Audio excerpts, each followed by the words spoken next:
दोस्तों, हमारा भारत देश अनेक धर्मों और प्लेसेस ऑफ वर्शिप से भरा पड़ा है। हम इंडियन की सबसे खास बात है हमारे धर्म के प्रति हमारी आस्था।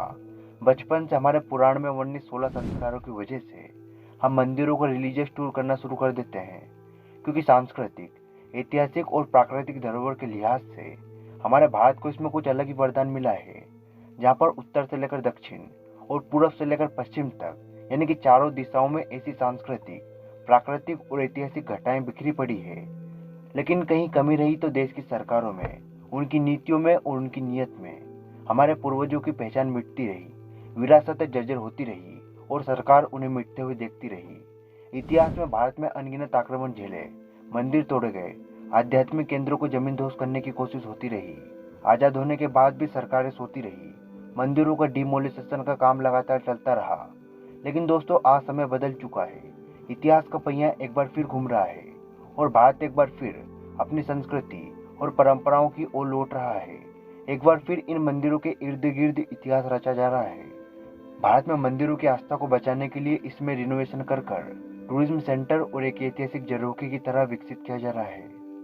दोस्तों, भारत में वैष्णो देवी, अजमेर शरीफ, सारनाथ, तिरुपति बालाजी, स्वर्ण मंदिर और काशी विश्वनाथ जैसे भारत में कितने ही तीर्थ स्थल है जहाँ साल भर श्रद्धालुओं की भीड़ रहती है, जो न केवल लोगों के घूमने फिरने और आस्था का विषय है, बल्कि देश की इकोनॉमी का एक बड़ा हिस्सा भी इन्हीं धार्मिक स्थलों से आता है, जिसे कहते हैं रिलीजियस टूरिज्म, जो कई सालों से भारत में चलता आ रहा है।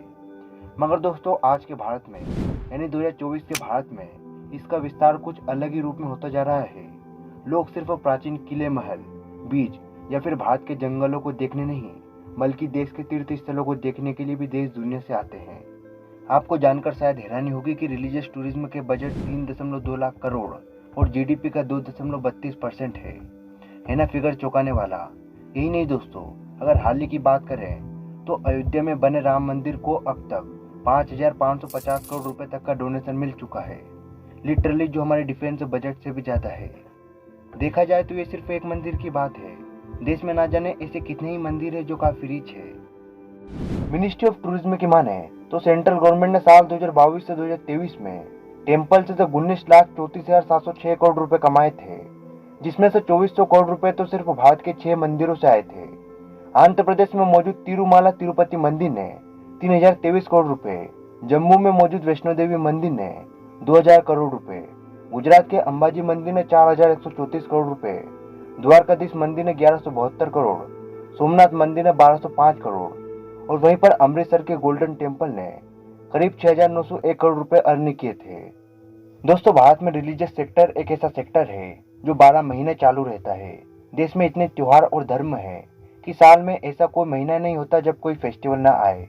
दोस्तों, रिलीजियस इकोनॉमी की एक खास बात ये भी है कि बाकी सब इंडस्ट्रीज में रिसेशन आता है, पर ये इंडस्ट्री रिसेशन प्रूफ है। जब बाकी सारी इंडस्ट्रीज में रिसेशन आता भी है, तब भी रिलीजियस इकोनॉमी बूम पर होती है। एनएसएसओ की रिपोर्ट की माने तो हम इंडियंस ने बिजनेस ट्रेवल के कंपैरिजन में 4 टाइम अधिक ट्रेवल रिलीजियस पर्पस के लिए किया है। दोस्तों, एनएसएसओ द्वारा 2017 में लाई गई रिपोर्ट के हिसाब से रिलीजियस इकोनॉमी 3.2 लाख करोड़ रुपए की थी। लेकिन दोस्तों, ये तो एक एस्टिमेटेड आंकड़ा है, असल फिगर कितना ज्यादा होगा आप खुद ही समझ सकते हैं। और इन सभी चीजों को देखते हुए साल 2014 में मोदी सरकार के आने के बाद रिलीजियस सेक्टर में काफी ज्यादा फोकस किया जाने लगा। कई मंदिरों को रिनोवेट कर तो कुछ को पूरा नया बनाकर देश में आस्था के साथ साथ देश की जीडीपी को भी बढ़ाया गया। कुछ टॉप रिलीजियस प्रोजेक्ट्स की बात करें तो इसमें Ujjain Mahakal corridor, Chandi temple renovation, Badrinath Dham corridor, Jagannath temple corridor, Angkor Wat, Virat Ramayan corridor, Kashi Vishwanath corridor, Somnath Dham renovation और राम मंदिर अयोध्या इसके कुछ प्रमुख नाम हैं। दोस्तों, भारत में धार्मिक स्थलों का यह ट्रांसफॉर्मेशन देखकर आपको क्या लगता है? क्या भारत की संस्कृति, परंपरा और इकोनॉमी के लिए अच्छा है या नहीं? अपनी राय कमेंट बॉक्स में जरूर बताइएगा। फिलहाल दोस्तों, आज के लिए बस इतना ही। फिर मिलते हैं किसी अगली वीडियो में। तब तक के लिए जय हिंद, जय भारत, जय श्री राम।